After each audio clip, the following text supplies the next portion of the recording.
As one of Asia's major financial and business hubs, Hong Kong also happens to be one of Asia's major aviation hubs, serving over 74 million passengers last year. However, has been the venue of large protests as Hong Kong residents over the past few weeks have challenged the government of the Special Administrative Region after introducing an extradition bill which has since been rescinded. That has not stopped the protesters as they have gone further, asking for more concessions from the Hong Kong government. And if you've been tuning into the news lately, you've probably seen the images of the escalating tensions between Hong Kong protesters and police as well as the government of China. These protests have severely affected the aviation industry of the city, and this video will summarize what has happened to the Hong Kong aviation industry as a result of the ongoing protests. While the protests started early in the summer, things have escalated this month. On August 5 and 6, protests launched strikes across the city in 7 districts, crippling ground transportation, including roads and major subway system lines. Among the protesters were aviation industry workers, which was confirmed by Cathay Pacific's labor union. Over 2,300 aviation workers took part in the protests, including over 1,200 Cathay Pacific workers, which resulted in the cancellation or delays of over 100 flights departing from Hong Kong International Airport. Being the primary hometown airline, Cathay Pacific took the biggest hit, along with its fellow Hong Kong-based airlines, Hong Kong Airlines and HK Express. Other airlines that reported flight disruptions on those days included Philippine-based Philippine Airlines and Cebu Pacific, as well as the AirAsia Group.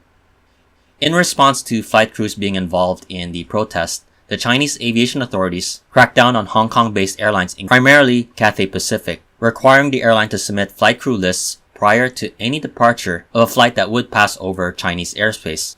Along with flights from to and from China, this would also affect flights that use the airspace over China to North America and Europe. Chinese authorities have also threatened to restrict the use of the airspace for Cathay Pacific flights, prompting Cathay Pacific to crack down and impose a ban on future participation by its staff and flight crew in the ongoing protests. According to reports from the South China Morning Post, 2 Cathay Pacific pilots have been fired over protest-related incidents.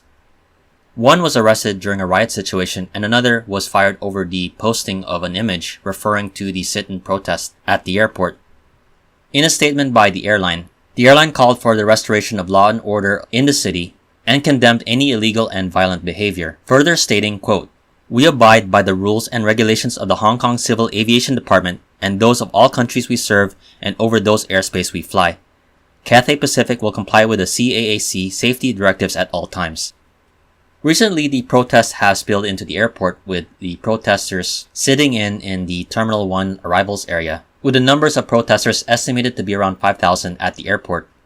And images and videos have surfaced of the protesters blocking the way for passengers getting to the departure area, prompting the Hong Kong International Airport to suspend flight operations in the evening of August 12 and 13.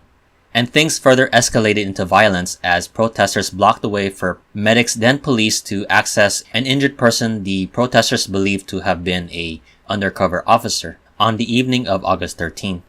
As a result of the sit-in protests and the shutdown of the airport, the Hong Kong International Airport reported over 900 flights were cancelled since Friday, and the Cathay Pacific Group reported over 272 departures of Cathay Pacific and Cathay Dragon flights were cancelled, affecting over 55,000 passengers between August 12 and 13.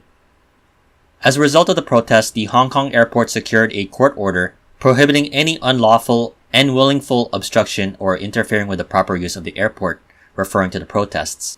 And the terminal building is now restricting access to the terminal to passengers with confirmed flights on the same day. As the protesters in Hong Kong have not seen their demands met from the Hong Kong government, there doesn't seem any end in sight, and it's likely we could see some more restrictions from the Chinese government relating to Cathay Pacific and other Hong Kong-based airline operations.